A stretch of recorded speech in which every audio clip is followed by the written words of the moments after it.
यहाँ सभी का स्वागत करता हूँ। आप सारे शिक्षक हो, स्कूल में पढ़ाते हो, बच्चों से रूबरू होते हो रोज। बच्चों में जो पोटेंशियल्स होते हैं उनको बाहर निकालने की आप कोशिश करते हो। ये जो आप कार्य करते हो, मैं समझता हूँ ये बड़ा ईश्वरीय कार्य है, ये साधारण कार्य नहीं है। छोटे बच्चों को बढ़ता हुआ देखना और फिर हम जो उन्हें सिखाने की कोशिश करते हैं और जो वो सीख लेते हैं, तो जो आनंद की प्राप्ति होती है वो शिक्षकों को ही होती है, ऐसा मैं समझता हूं। क्योंकि आप रिफ्रेशर कोर्स कर रहे हो, इसका मतलब ये होता है कि इसके पहले जो आपने कोर्स किया है उसमें जो भी बातें पढ़ाई गई, जो भी बातें आपको सिखाई गई, वो सारी बातें आपको अच्छी तरह से आती है। तो यदि हमने एक स्तर पे हम चले गए हैं, हमने कुछ सीख लिया है, उसके बाद में जो हमारा प्रवास होता है वो मेरे ख्याल से ज्यादा चैलेंजिंग होता है, क्योंकि आपसे अपेक्षाएं बढ़ जाती है। पहली बार जब आप आए थे तो आपसे हमने बहुत अपेक्षाएं नहीं की थी, क्योंकि आपको ट्रेनिंग देना था, प्रशिक्षण देना था। प्रशिक्षित होने के बाद में अब जब आप गैप के बाद में यहां पर आए हुए हो, तो इसका मतलब ये होता है कि प्रशिक्षण देने के बाद में फिर आपने जब वहां जाकर कार्य किया होगा, कुछ क्रिएटिविटी की होगी, कुछ एक्सपेरिमेंट्स किए होंगे, क्योंकि वो आपसे अपेक्षित थे। उसके बाद में फिर से आप जब यहां पर आए हो तो नेचुरली यहां पर कुछ तो भी डिफरेंट, यूनिक, ऐसा कुछ अलग करने को मिलेगा। इस अपेक्षा के साथ आप आए हैं और मैं समझता हूं कि ये अपेक्षा आपकी पूर्ण होगी यहां पर, क्योंकि ये जो क्षेत्र है कला का क्षेत्र है, ललित कलाओं का क्षेत्र है, फाइन आर्ट्स कहा जाता है। व्हाई द वर्ड फाइन, इसका क्या मतलब हो सकता है? हमने फाइन आर्ट्स ये शब्द कहां से लाया, क्यों लाया, क्या है इसका मतलब? क्या कला और ललित कला इसमें फर्क है? क्या होती है कला, क्या करती है कला, कला वस्तु क्या होती है, और फिर कला से संबंधित जितने शब्द आते हैं टेक्निकली, इन सारे शब्दों का अर्थ क्या होता है? क्योंकि कला बोलने के बाद में बहुत सारे शब्द हमारे दिमाग में आते हैं। रिदम नाम का शब्द आता है, एक्सप्रेशन नाम का शब्द आता है, सेंसिटिविटी संवेदना नाम का शब्द आता है, क्रिएटिविटी नाम का शब्द आता है। कला बोलने के बाद में हमारे दिमाग में बहुत सारी बातें आती है, इमेजिनेशन आता है, एक्सपीरियंस आता है, ऑब्जर्वेशन आता है, बहुत सारे शब्द आते हैं। फिलोसॉफी, साइकोलॉजी, धर्म, धार्मिक, रिलीजियसनेस, रिलीजन, बहुत सारे शब्द कला को लेकर आते हैं। कल्चर, दैनंदिन जीवन, लाइफ, लाइफस्टाइल, स्टाइल, टेक्निक, कितने सारे शब्द जो भी मैं बोल रहा हूं सारे कला को लेकर के हैं। तो इतने सारे शब्द यदि कला को लेकर के, तो कला नाम की एक जो कॉन्सेप्ट है, ये कॉन्सेप्ट क्या होती है हमको समझनी चाहिए। जब हमको कला के बारे में समझेगा, एक कॉन्सेप्ट के बारे में समझेगा, कला कैसे दो लेवल पर काम करती है, कॉन्सेप्ट लेवल पर कला कैसे काम करती है, परफॉर्मेंस लेवल पर कला कैसे काम करती है, ये बात समझनी पड़ेगी। और सिर्फ एक कला को लेकर के नहीं, तो सारी कलाएं, जो 64 कलाओं की हम बात करते हैं, सारी 64 कलाएं क्या होती है। सिर्फ ललित कला की भी हम बात करेंगे तो भी डांस, ड्रामा, म्यूजिक, 3 अलग अलग कलाएं हैं। Dance is an eco of music, music is poetry of sound and drama is action, ऐसा कहा गया है। तो एक दूसरे से जुड़ी हुई कलाएं हैं। क्या होता है संगीत में, संगीत कला या नृत्य कला से अलग कैसी है, और फिर भी एक दूसरे से जुड़ी हुई कैसी है। एक सेपरेट आर्ट फॉर्म डांस का कैसा निर्माण हुआ, एक सेपरेट आर्ट गायन, वादन और नर्तन कहा जाता था, एक साथ उसमें रहता था, उसे संगीत कला कहा जाता था। तो फिर ये अलग अलग कलाएं कैसे निर्माण हुए, अलग अलग फॉर्म्स इसके कैसे निर्माण हुए। डांस में भी 7 क्लासिकल डांस फॉर्म्स कैसे निर्माण हो गए, क्या था उसमें बेसिक, जिसके कारण हमको विविध कलाएं देखने को मिलती है। एक दूसरे से कलाएं परस्पर आपस में मिलती जुलती तो है, लेकिन फिर भी सेपरेट एग्जिस्टेंस हर कला का है। तो डांस का अलग है, ड्रामा बोलने के बाद में अलग बात हमारे आंखों के सामने में आती है, डांस बोलने के बाद में अलग बात हमारे आंखों के सामने आती है। ड्रामा में तो बहुत सारे शब्द होते हैं, डांस में तो बहुत कम शब्द होते हैं, बोल के ऊपर सब किया जाता है, और म्यूजिक में तो शब्द ही नहीं है। तो फिर कैसे? इसके बावजूद एक्सप्रेशन है, इसके बावजूद परफॉर्मेंस है, इसके बावजूद एक्शन है, इसके बावजूद अलग समझ है, इसके बावजूद हर किसी कॉन्सेप्ट अलग है। तो इसका मतलब ये होता है कि कला अलग अलग फॉर्म में काम करती है, कला के अलग अलग फंक्शन है। तो कला के फंक्शंस क्या होते हैं? आर्ट का एक कॉन्सेप्चुअल फंक्शन है, आर्ट का एक इंफॉर्मेटिव फंक्शन है, आर्ट का कम्युनिकेटिव फंक्शन है, आर्ट का इंटरप्रिटेशन का फंक्शन है, आर्ट साइकोलॉजी पे काम करती है, आर्ट का क्रिएटिविटी से संबंध है। जब कोई कलाकार प्रत्यक्ष परफॉर्मेंस करते रहता है तो एक साइकोलॉजी ऑफ क्रिएशन उसमें रहती है। ड्रामा जब होता है तो ड्रामा का तो और भी अलग टेक्निक है, अलग सौंदर्य है, क्योंकि ड्रामा जब यहाँ पर रंगमंच पर होते रहता है, एक्टर जब काम करते रहता है, उसी समय प्रेक्षक उसको देखता है, उसमें इन्वॉल्व होता है। तो क्रिएशन की साइकोलॉजी और परसेप्शन की साइकोलॉजी, एक और यहाँ पे क्रिएट होते रहता है, दूसरे में परस्यू करता है ऑडियंस, दोनों एक साथ होते हैं। इसका मतलब ये होता है कि क्रिएशन और परसेप्शन साथ साथ होता है। ये ड्रामा के परफॉर्मेंस में आपको देखने को मिलेगा, डांस के परफॉर्मेंस में आपको देखने को मिलेगा, जहां एक और क्रिएशन शुरू है वहीं दूसरे और परसेप्शन शुरू है। तो क्रिएशन का भी अपना प्रिंसिपल होता है, परसेप्शन का भी अपना प्रिंसिपल होता है, दोनों यहां पर देखने को मिलते हैं। इसलिए उनको परफॉर्मिंग आर्ट्स कहा जाता है। परफॉर्म होते समय ऑडियंस उसमें इन्वॉल्व रहता है, इसलिए ऑडियंस के साथ में जो इंटीमेसी डेवलप होनी रहती है, ये डांस, ड्रामा और म्यूजिक में होती है, परफॉर्मिंग आर्ट्स में। लेकिन विजुअल आर्ट्स में ऐसा नहीं होता, पेंटिंग और स्कल्पचर में ऐसा नहीं होता। पेंटिंग तो पेंटिंग करने के बाद दूसरा देखा जाता है, उसमें तो शब्द भी नहीं है, लेकिन पेंटिंग की अपनी एक लैंग्वेज है। ये कौन सी है? स्कल्पचर की अपनी एक लैंग्वेज है। ये कौन सी लैंग्वेज है?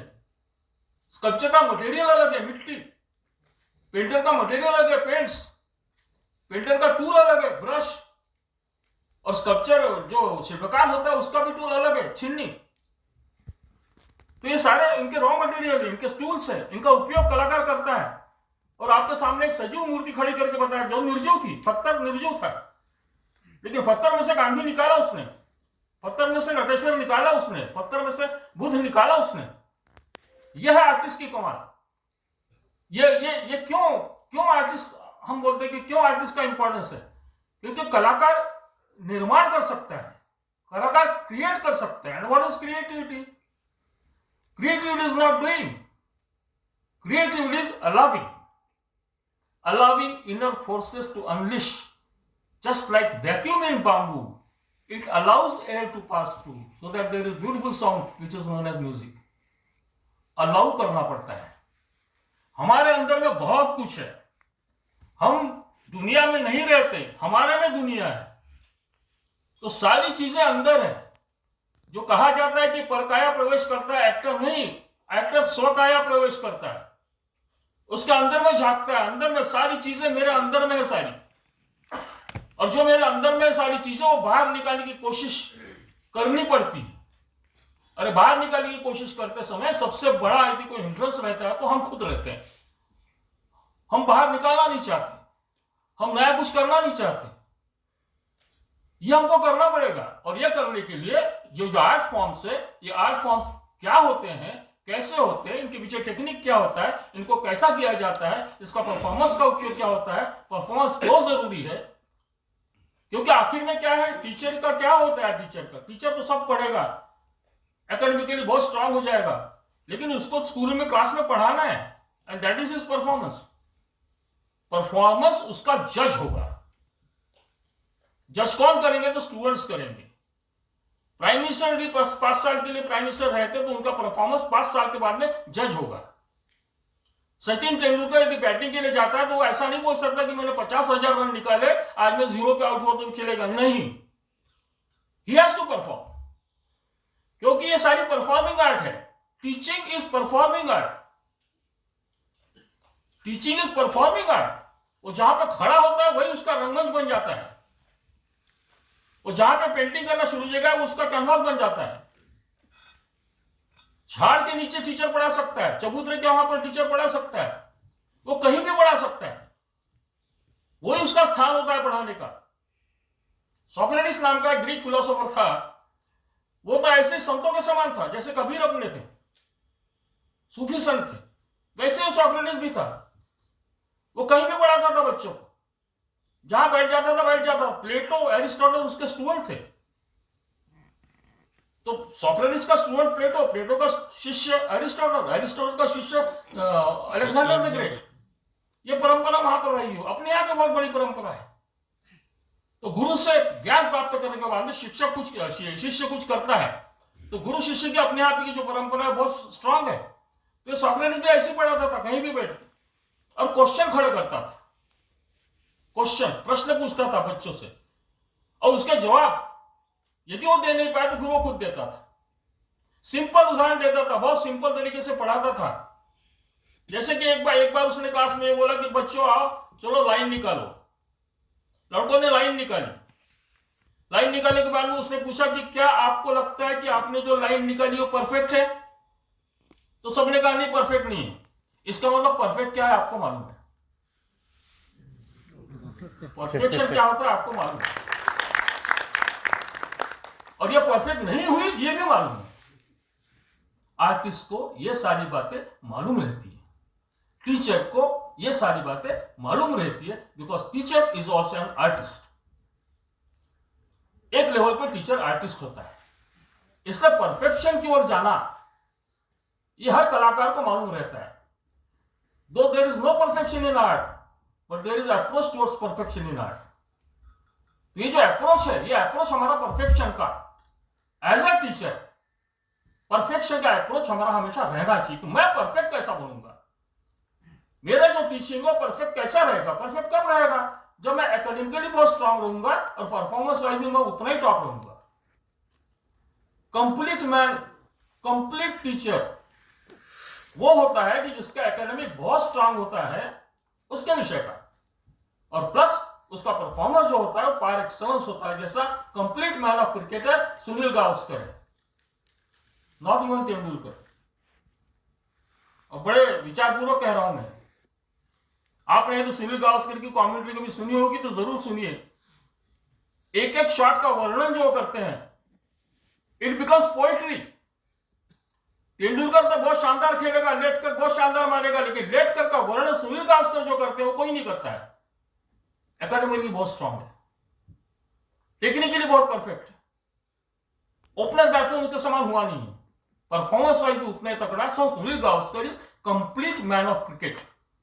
ऐसे कंप्लीट मैन ऑफ थिएटर है दुनिया में, कंप्लीट मैन ऑफ म्यूजिक है दुनिया में, कंप्लीट पर्संस ऑफ डांस है दुनिया में, जो एकेडमिकली बहुत स्ट्रांग रहते हैं। डांसर बहुत सारे हमने देखे, जो नाम आपको मालूम है, परफेक्ट है, नियर टू परफेक्शन है। देखने के बाद में यहां पे यदि कोई एक आधी ऐसी कोई स्त्री होगी जो दिखने में सुंदर नहीं है, लेकिन जब यहां पे अभिनय करती है, जिस ढंग से वो अभिनय करती है, दुनिया की सबसे सुंदर स्त्री लगने लगती हो। इतनी कलाकारी उसमें होती है, इतना शानदार परफॉर्मेंस वो दे सकती है। जब उसके शब्द निकलते हैं तो अभिनय के जो शब्द निकलते हैं, एक्टर के जो शब्द निकलते हैं, शब्द नहीं, वो शब्द मंत्र बनकर बाहर निकलते हैं। इतनी ताकत कलाकार में होती है। आपने बहुत बार ऐसे परफॉर्मेंसेस देखे होंगे। वो जो क्षण होता है यहाँ पे रंगमंच के ऊपर में, वो क्षण एंजॉय किया होगा आपने। दैट इज सौंदर्यानुभूति। वो सौंदर्य की अनुभूति हमारी होती है, वो हमारे पास में होती है, उसका प्रत्यय हमको आया रहता है, उसका वर्णन करने की हमको जरूरत नहीं पड़ती, इतना उसका प्रत्यय हमको आता है। प्लेटो नाम का फिलोसोफर था, उसने तो कहा था कि हमको सौंदर्य का यदि प्रत्यय आ जाता है तो हमको परफॉर्मेंस की भी आवश्यकता नहीं है। किसी चीज को देखने के बाद में कोई कारण नहीं, कार्य कारण भाव से परे, कॉज इफेक्ट रिलेशनशिप के परे, यदि हमको चीज अच्छी लगती है तो सौंदर्य का जो हमको अनुभव आता है वो अत्युच्च रहता है, ट्रांसेंडेंटल, अनुभव से भी आगे। ऐसी जब बात होती है तो हम कहते हैं कि हमको सौंदर्य का अनुभव हो गया है, अनुभूति आ गई है, हमको प्रत्यय आ गया, अब मुझे फिर दूसरी बात करने की जरूरत ही नहीं पड़ती। ऐसा लाइफ में बहुत बार होता है। ऐसा हो जाता है कि उसका कोई कारण हम बता नहीं सकते, लेकिन देखने के बाद में बहुत अच्छा लगता है, शानदार लगता है। फूल उगते हुए देखते हुए अच्छे लगते हैं, घास की पत्ती जब हलती है हवा में तो बहुत अच्छा लगता है। वो एक रिदम, हमको ऐसा लगता है कि हमको रिदम देखने को मिल गया है। एक कम्युनिकेशन हमारा उनके साथ में बहुत शानदार होता है। आप इमेजिन कीजिए कि यंग कपल एक बैठा हुआ है नदी के किनारे, आप इमेजिन कीजिए, आप टीचर्स हो, यंग कपल है, नदी के किनारे बैठे हुए, नदी बह रही है, शाम का समय है, चंद्रमा पानी में दिख रहा है, इसे क्रिसेंट मून कहा जाता है। चंद्रमा का प्रतिबिंब पानी में है, दोनों बैठे हुए पास में, 1 घंटे से बैठे हुए हैं, लेकिन कुछ भी बोल नहीं रहे, साइलेंट है। वातावरण देखिए कैसा है, बहुत रोमांटिक वातावरण है, बैठे हैं दोनों साथ में, कुछ बोल नहीं रहे, लेकिन इसके मन में क्या शुरू है वो उसको पता चलता है, उसके मन में क्या शुरू है इसको भी पता चलता है। This is communication in silence and this is communication at highest level. यह होता है कम्युनिकेशन, यह लेवल का कम्युनिकेशन हमारा स्टूडेंट्स के साथ रहना चाहिए। होता है क्या, इतना कम्युनिकेशन, स्ट्रॉन्ग कम्युनिकेशन बोलते हैं इसको, यहां पे शब्दों की जरूरत नहीं है, और शब्दों का भी इस्तेमाल कभी जब करता है तो रोमांटिसिज्म खड़े करने की ताकत उसमें रहती है। 4 शब्दों में, जब तक न पड़े आशिक की नजर सिंगार अधूरा रहता है, बोलता हूं। कितना शानदार है, किसके लिए, आशिक के लिए। इसलिए जब तक न पड़े आशिक की नजर सिंगार अधूरा रहता है। शब्दों का चयन, हिंदी फिल्म इंडस्ट्री में जो गीतकार हुए देखिए आप, गीतकार लोगों ने और संगीतकार लोगों ने फिल्म इंडस्ट्री को बहुत हाईएस्ट लेवल पर लेके गए। लोग आंसू भरी है जीवन की राहें, कोई उससे कहता हमें भूल जाए, सिंपल शब्द है, कितनी क्रिएटिविटी है।